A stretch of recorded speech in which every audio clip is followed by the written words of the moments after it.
के सावन संकट परो निरपने कठिन पे जठानी।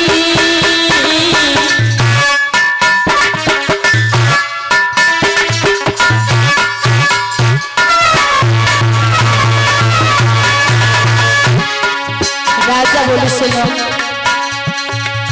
कफन देव हटाई में से क्यों रख देव पटरानी।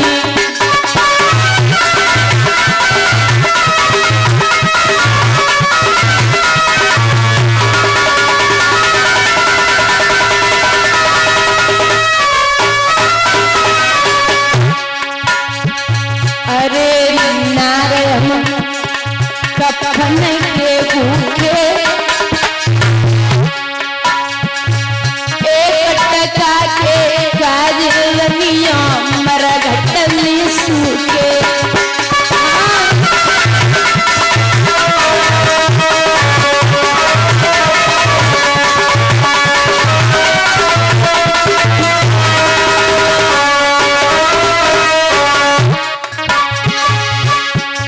अरे याद कर बादन की गोरी बम्मे का भंगी को डगरिया नाय उठवाई तोरी। बम्मे का भंगी को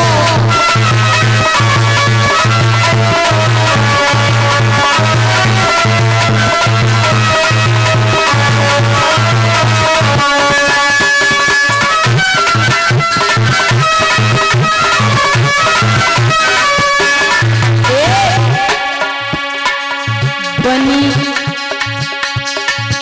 तुम बादन पंडितानी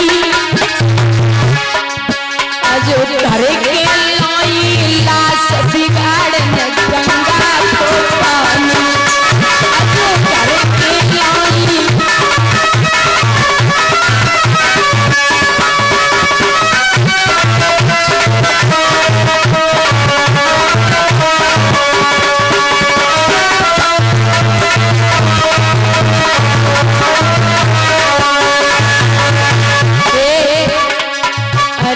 लला को दाग लगाए दीजो आदि साड़ी बची मातने कफन दे दीजो भैया आदि साड़ी।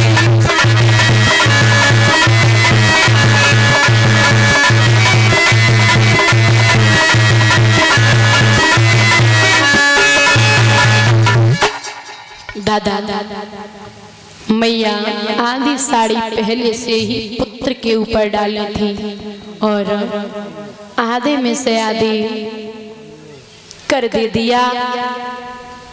महाराज आज वो मैया पुत्र की लेस दफनाए के चली है। दादा याद रखना, जब इंसान को भूख सताती, जब दुख पड़ता है ना तो या भूख सताती या फिर नींद।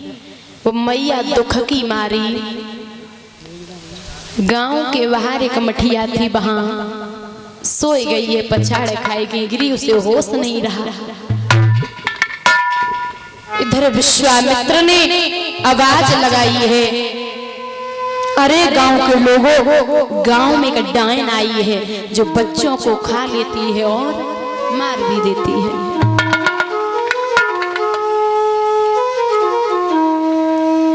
महाराज अब विश्वामित्र ने क्या किया दादा कि 4-5 बालक को मार करके मैया के पास में लिटाए दियो। दादा जब बुरा वक्त आता है ना तो कोई भी अपना नहीं होता, और संसार में तो कितना भी स्नेह प्रेम कर लो लेकिन इस दुनिया में कोई अपना होने वाला नहीं है। ये बिल्कुल सत्य है। और कहते हैं ना इंसान ऐसे नहीं सुधरता, धीरे धीरे जब उसे ठोकरें लगती है ना तो इंसान अपने आप सुधर जाता।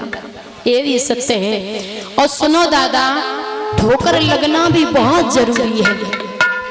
जब तक ठोकर नहीं लगती है कोई भी हो तब तक उसे सबक नहीं आता। जो ठोकर खा खा के जो मंजिल पाई हो वो कभी गिर नहीं सकता। कहते हैं ना, मैंने ठोकरों से चलना सीखा, कभी गिर नहीं सकते। बिहारी जी पे भरोसा रखना चाहिए कोई भी कार्य करो, क्योंकि ये दुनिया कभी भी किसी की नहीं हो सकती। ये संसार है और संसार में मोह करना तो अच्छी बात भी नहीं है। लेकिन महाराज श्री सुखदेव भगवान वर्णन करते हैं, राजन परीक्षित, आज वो मैया दुख की मारी, बताइए कोई सहारा है क्या उसका? कोई नहीं है। दादा अरे पूस कर गए पांडव, नार पे हत्या छाई रही।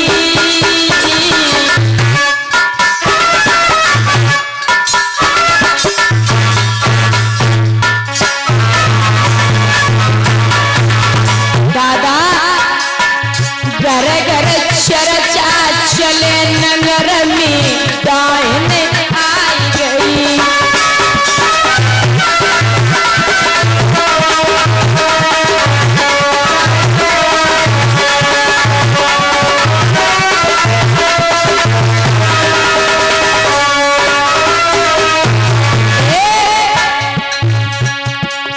हुक्म राजा ने दे दियो,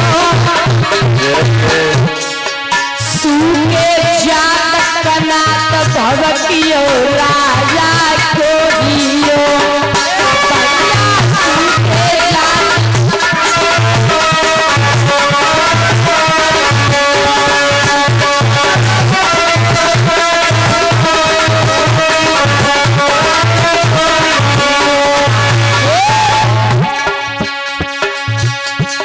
जरूरत नौकर की आई, हरिया लोग बुलाए, नौकरी बहुत दिन न पाई।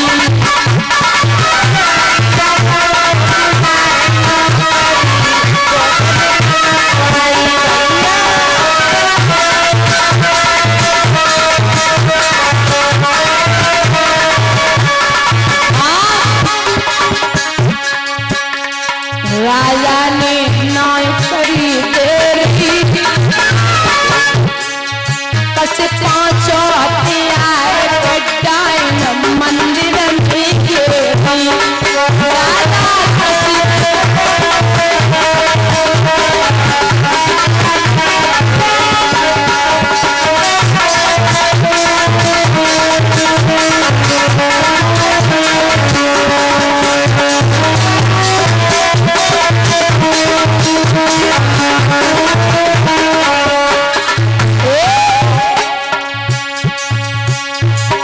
घेर लई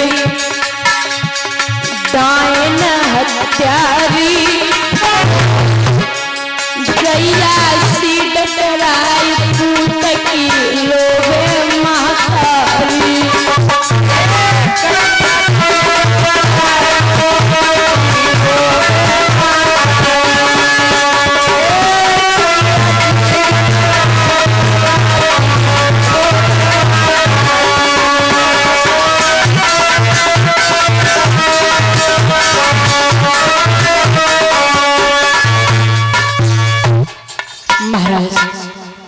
आज वो माँ मंदिर में पड़ी है। इधर राजा हरिश्चंद्र के कान में आवाज पड़ी कि गांव में डाहन आई है ना, तो तलवार लेकर के दादा वो राजा दौड़ पड़ा है। मंदिर में पहुंचा, देखा तारा आप तो पुत्रों को खा लेती हो, मार भी देती हो। महाराज जैसे इतने बच्चे सुने ही ना, कहा कि तारा मैं आपको नहीं छोड़ सकता। राजा ने तलवार हाथ में पकड़ी है और जवाब दिया, आज जिंदा नहीं बचोगी। महाराज जैसी तलवार चलाई है ना दादा, क्या भयो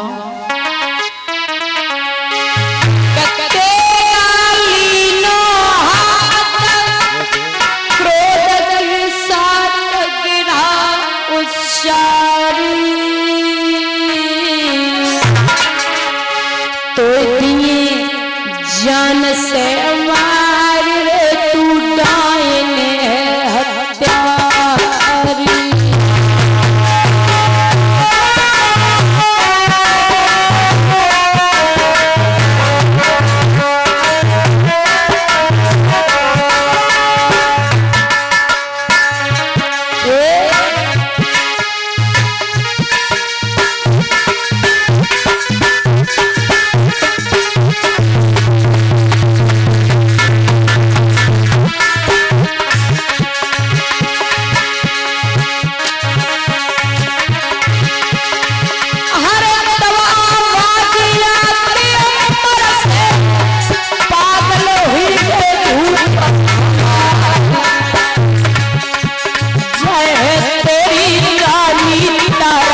बोले गोविंद भगवान की।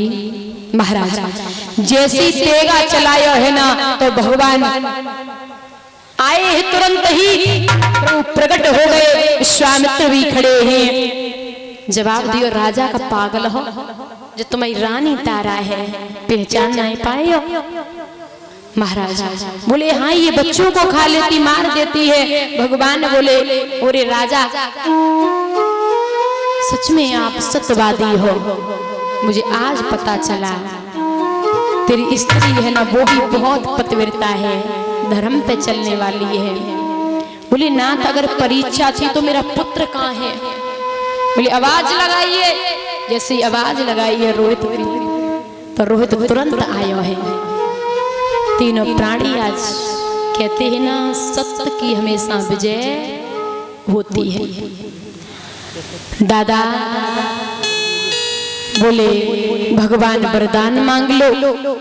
तारा ने कहा नाथ साईं इतना दीजिए जामे कुटुंब समाए, मैं भी